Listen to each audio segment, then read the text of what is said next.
एक महाभागवत अनन्य भक्त श्री चंद्रहास जी महाराज, उनके पावन चरित्र का अपने लोग श्रवण करते हैं, इससे भक्ति बहुत घनीभूत होती है। केरल देश में एक परम मेधावी सुधार्मिक नाम के राजा राज्य करते थे। धर्म पूर्वक चलना, प्रजा का पालन करना और भगवान नाम जप करना, शास्त्र विधि से बिल्कुल कभी प्रतिकूल एक भी आचरण जीवन में नहीं किया। तो उनके यहां महाभागवत चंद्रहास जी का प्रादुर्भाव होता है। भगवान के भक्तों का जिस कुल में प्रादुर्भाव होता है, वो कुल, वो ग्राम, वो नगर, वो देश परम पूजनीय हो जाता है। ये महाभाग्यशाली मूल नक्षत्र में प्रकट हुए। लौकिक में अमंगल माना जाता है और भाव में देखो तो मूल कौन है? नक्षत्र भगवान। ऊर्ध्वमूल मधा शाखा मुसत्तम प्राहुरव्ययम। सबके मूल कौन है? श्री भगवान। किस नक्षत्र में पैदा हुए? मूल में, भगवत स्वरूप। और लोक में माना जाता है कि मूलन में पैदा हुआ है लड़का, अमंगल है, कुछ नष्ट ही होगा, संसार बड़ा विचित्र है। जैसे बालक रोता है ऐसे उनकी आवाज में निकला कृष्ण कृष्ण। बड़ा आनंद हुआ सुधार्मिक राजा को कि हमारे कोई महाभागवत पधारा है, क्योंकि ये भजन करके पूर्व जन्म में ऐसी भागवती की स्थिति प्राप्त की कि अबोध अवस्था में ही श्रीमुख से कृष्ण नाम निकल रहा है। आनंद उत्सव मनाया जा रहा है। राजा है, राजकुमार प्रकट हुआ, और दूसरी बात वो स्वयं भक्त हैं और भगवान का ऐसा भक्त जो जन्म लेते ही कृष्ण नाम उच्चारण किया। ये आनंद ज्यादा दिन टिका नहीं। रोज बधाइयां हो रही, आनंद उत्सव मनाए जा रहे। शत्रु पक्ष के राजाओं ने मिलकर कहा यही अवसर है, आक्रमण कर दिया जाए और केरलाधिपति का सब पूरा महल घेर करके कोई एक भी न बचने पावे। शत्रु पक्ष के राजाओं ने घेर लिया। आसपास से राजा और सैनिकों ने घेर लिया।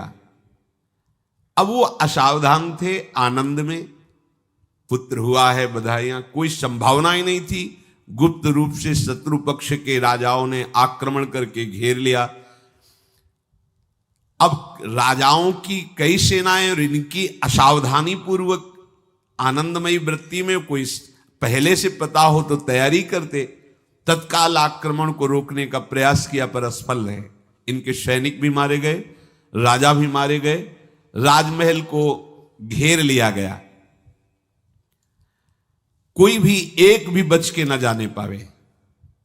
तो राजमाता जिनसे चंद्रहास जी का प्रादुर्भाव हुआ था, उन्होंने धाय मां को कहा कि मेरे पुत्र को बचाने में तुम समर्थ हो, मेरे तो प्राण नहीं बचेंगे, अगर ये लोग नहीं मारते तो मैं अपने पति के शव के साथ सती हो जाऊंगी। पहले ऐसी धार्मिक निष्ठा माताओं बहनों में होती थी कि धाय मां ने विचार किया कैसे बचा सकती हूं, आसपास तो सब सैनिक घेरे हुए हैं। तत्काल उसने विचार किया कि अगर हम इनको राजकुमार की तरह ले जाती है तो हमें भी मारा जाएगा और इनको भी मारा जाएगा। देखो कितनी विपत्ति जन्म लेते हैं। कोई प्रश्न कर सकता है कि महाभागवत जिनके घर में प्रकट हो तो वहां धन वैभव सुख संपत्ति बढ़नी चाहिए, यहां तो जन्म से ही जैसे वहां माता पधार गई, ये क्या है? तो श्री भगवान स्वयं कह रहे हैं यस्य तुष्टो रहम पार्थ वित्तम तस्य हराम्यहम करोमि बंधु विच्छेदम सच कष्टेन जीवति। हे अर्जुन, मैं जिस पर बहुत प्रसन्न होता हूं, आप अपने ऊपर भगवान को बहुत प्रसन्न करना चाहते हैं, बहुत प्रसन्न करने में ये है, देख लो। कह रहे जिस पर मैं बहुत प्रसन्न होता हूं, सबसे पहले उसका ऐश्वर्य नष्ट करता हूं। फिर क्या करता हूं? फिर बंधु बांधवों का, फिर क्या करता हूं? असाध्य रोग उसके शरीर में। बोले महाराज जी तुम प्रसन्न हुए हो कि पूरे के पूरे नाराज हो गए हो?